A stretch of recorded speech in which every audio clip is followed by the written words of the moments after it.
आज की एक और बड़ी खबर है, पिछले एक हफ्ते से लगभग जिस पर बहस हो रही है, हंगामा हो रहा है और हिला देने वाली तस्वीरें आ रही थी। शपथ के बाद सुशीला कार्की एक्शन में है। यह तस्वीर मैं आपको दिखा रहा हूं। कल सुशीला कार्की ने रात को शपथ ली और शपथ के बाद आज की जो उनकी पहली तस्वीर आई है, अगली तस्वीर मैं आपको दिखाऊं। सुशीला कार्की की अगली तस्वीर है। आज वो एक्शन में थी, काम करने निकल पड़ी।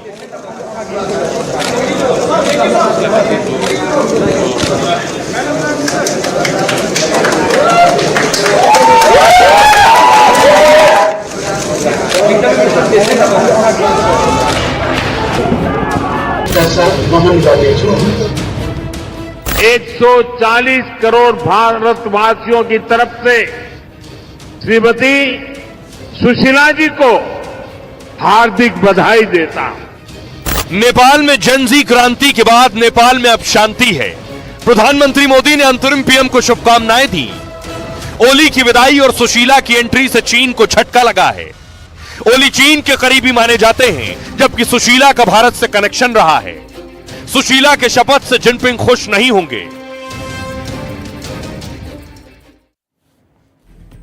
और आइए अब आपको बताऊं कि आखिर सुशीला ने सत्ता संभालते ही क्या कुछ निर्णय लिए। यह भी बता दिया कि चुनाव कब होने हैं नेपाल में।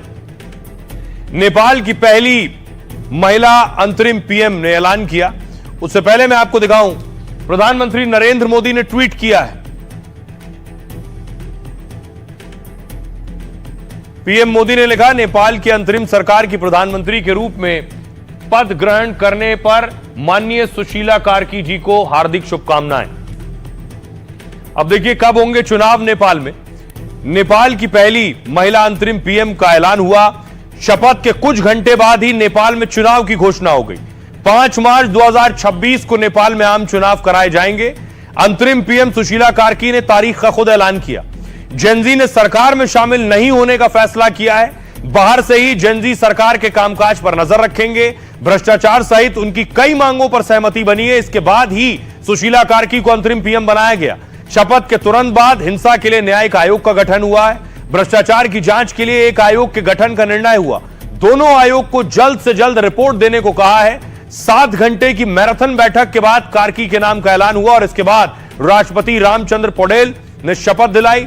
सुशीला के लिए सिंह दरबार में अस्थायी कार्यालय बनाया गया है। वो जल्द ही अपने कैबिनेट का विस्तार कर सकती हैं। उनके सामने 6 महीने में चुनाव कराने की बड़ी चुनौती है।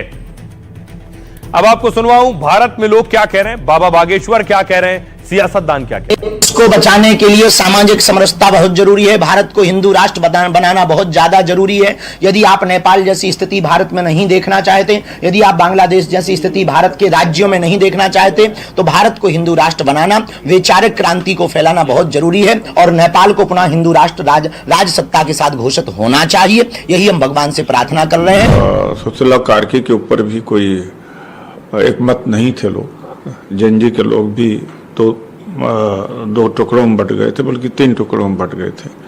लेकिन जो वर्तमान हालात हैं नेपाल के, उनके हिसाब से जो भी हुआ ठीक हुआ। जो नए पदभार संभाले हैं वो हमारे देश में ही पढ़ी हैं, बनारस हिंदू यूनिवर्सिटी से, और उनको मुबारकबाद और उम्मीद करते हैं आने वाले समय में सब अच्छा चलेगा। और ठीक शपथ के दौरान भारतीय राजदूत भी वहां पहुंचे। सुशीला कार्की से मुलाकात की तस्वीरें आप दिख रहे हैं। जब बीती रात उन्हें शपथ दिलाई गई, उस वक्त एम्बेसडर वहां मौजूद थे जो उनसे मिले। देशमा सुशासन कायम हुनेछ भन्ने हामीले आशा गर्न सक्छौं। जनताको पनि यही बढ्नेछ र देशमा सुशासन कायम हुनेछ। प्रधानमंत्री नरेंद्र मोदी ने भी इस मौके पर सुशीला कार्की को बधाई दी। देखिए क्या कहा। नेपाल में सुशीला के शपथ पर पीएम मोदी ने बधाई दी। सुशीला कार्की अंतरिम पीएम पद ग्रहण करने पर उन्हें शुभकामनाएं। भारत नेपाल के लोगों की शांति, तरक्की, समृद्धि के लिए प्रतिबद्ध बना हुआ है। विदेश मंत्रालय की तरफ से भी बयान आया है। नेपाल में शांति, स्थिरता को बढ़ावा मिलने की उम्मीद जताई है। भारत दोनों देशों और लोगों की भलाई के लिए काम करता रहेगा। जेन जी आंदोलन के बाद ओली सरकार को इस्तीफा देना पड़ा था और इसके बाद मोदी ने नेपाल के हालात पर सीसीएस की बैठक की थी, यानी cabinet committee on security. Nepal में हुई हिंसा को भारत ने हृदय विदारक बताया था। दरअसल भारत से नेपाल का रोटी और बेटी का रिश्ता है।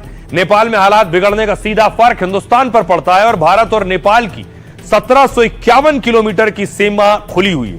नेपाल में हिंसा के बाद एसएसबी जवानों की पेट्रोलिंग बढ़ानी पड़ी। नेपाल के जेल से भागे कैदियों को कई जगह पकड़ा गया और वहां फंसे भारतीयों को वापस लाने के इंतजाम करने पड़े। प्रधानमंत्री आज दौरों पर थे, वहीं पीएम ने नेपाल पर भी कहा है, सुनिए। हिमालय की गोद में बसा नेपाल भारत का एक मित्र है, करीबी दोस्त है। हम साझा इतिहास से जुड़े हैं, आस्था से जुड़े हैं, साथ मिलकर आगे बढ़ रहे हैं।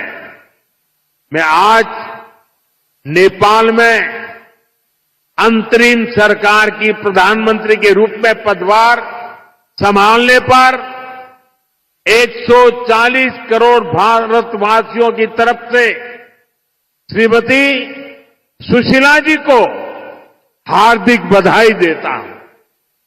मुझे विश्वास है कि वे नेपाल में शांति, स्थिरता और समृद्धि का मार्ग प्रशस्त करेगी। जब सरकारें बदलती हैं तो कहा जाता है रुख और इक्वेशन भी बदलता है। जब केपी ओली थे पीएम तो उनका चीन की तरफ ज्यादा झुकाव था। अब सुशीला कार्की हैं तो आखिर क्या होगा आपको बताऊं। सुशीला जी के सामने भारत चीन संतुलन की चुनौती है। सुशीला कार्की ने भारत और पीएम मोदी की तारीफ की। कार्की ने भारत नेपाल संबंधों पर भावनात्मक बयान दिया।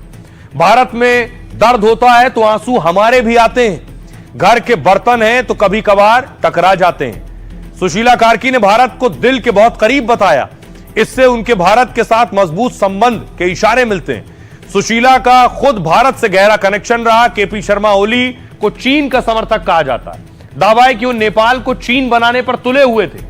सितंबर में ओली भारत के दौरे पर आना चाहते थे, लेकिन भारत की तरफ से दौरा रद्द कर दिया गया। एससीओ की बैठक में भी ओली मोदी से मिलना चाहते थे, लेकिन लिपुलेख पर उनके रवैये से बैठक नहीं हो पाई। ओली के कार्यकाल में चीन ने नेपाल में भारी निवेश किया। ओली की कुल नेटवर्थ आरोप है 300 करोड़ से ज्यादा की है। स्विस बैंक अकाउंट में 41 करोड़ रुपए है, जिससे ब्याज ही लगभग 2 करोड़ रुपया मिलता है।